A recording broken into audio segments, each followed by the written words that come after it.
В Якутске завершается первый международный Инставайн-фест. Гости из Москвы, Казахстана участвовали в международной конференции «Города и люди», приняли участие в дебатах. За несколько дней пребывания успели посетить Ленские столбы, Царство вечной мерзлоты и национальный праздник Эсэх.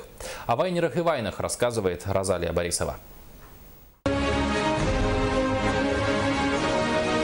Короткие ролики в Инстаграм давно переросли жанр видеоанекдотов. Сегодня это мини-фильмы о злободневных проблемах, жизненных наблюдениях, социальные ролики. За короткое время они стали своего рода современной сатирой. Мы начали снимать первый инста-сериал. Для нас так это было вообще забавно. Сериал «Сакен» мы тогда снимали.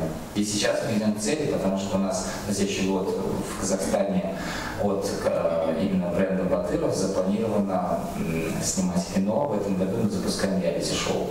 Живые и веселые в Инстаграм вайнеры довольно скромные и застенчивые в жизни. Для Эльдана инстаплощадка – возможность менять образы. Среди героев вайнера больше 5 персонажей. Для меня видео это были как...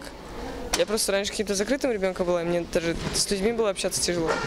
А с помощью видео мне, получается, как... Мне удалось самореализоваться. Каждый новый вайн – это еще один день персонажа, истории из жизни, призыв к чему-то. Артистичность вайнеров не занимать. Но никто из них не учился на актера.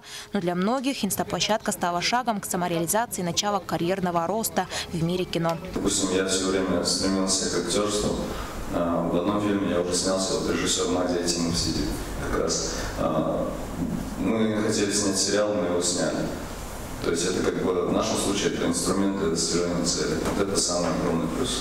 Их смотрят взрослые и дети. Несомненно, они стали звездами. Это не только молодые люди. Среди популярных вайнеров сегодня и дети, и люди в возрасте. И каждый из них за короткие 15 секунд старается сделать мир лучше и добрее.